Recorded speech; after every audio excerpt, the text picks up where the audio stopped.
Well, now on to a story of nature's fury. Dozens of towns in Indonesia have been blanketed in ash. 11 hikers have been found dead near the Mount Marapi volcano. 12 others are missing.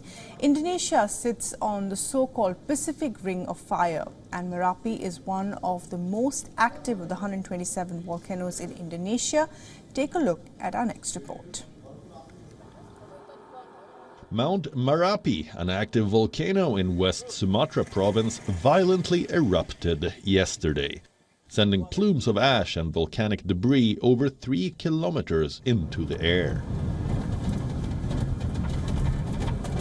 This sudden volcanic eruption has resulted in tragic loss of life and widespread panic.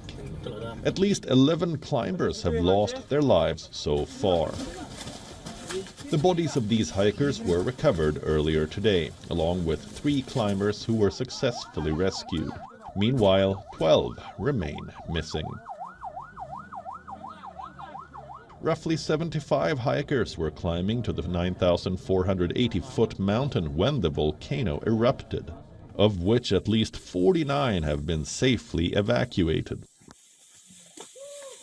All of the climbers had registered at 2 command posts or online through West Sumatra's conservation agency before they went ahead with the climb.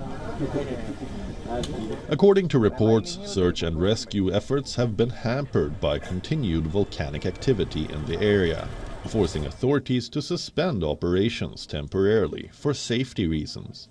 However, other reports indicate that the operations are underway.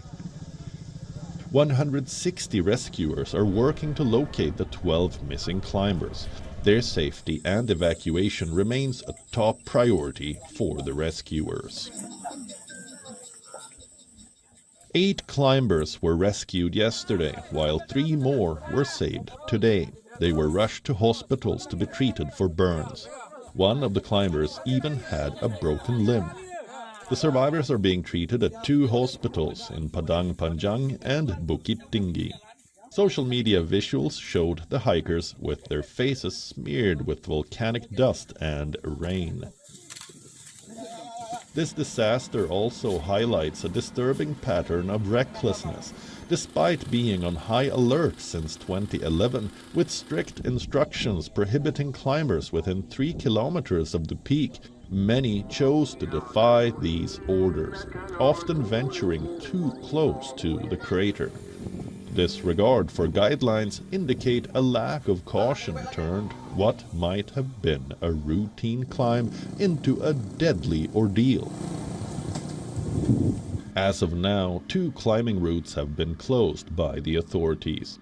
But it is not just the climbers who are facing the brunt of this volcanic eruption. The eruption has also had a major impact on nearby villages like Rubai and Goba Kumantiang. At least 1,400 people live on the slopes of Marapi. The nearest villages are merely 5 to 6 kilometers away from the peak, and these communities have been covered in ash. Authorities have distributed masks and urged residents to wear eye protection against the volcanic ash. Marapi's recent volcanic activity is being seen as part of a larger trend. The volcano has erupted regularly since 2004, with eruptions happening every 2 to 4 years. These eruptions, often sudden and difficult to detect due to the shallow source, but continue to pose a continual threat to the region. Indonesia, located on the Pacific Ring of Fire, is home to more than 120 active volcanoes. The Ring of Fire is an arc of volcanoes and fault lines encircling the Pacific Basin. This geological reality makes the country particularly vulnerable to seismic challenges. This highlights the need for constant vigilance and respect for guidelines. As of now, the loved ones of those missing are waiting for any news of their survival.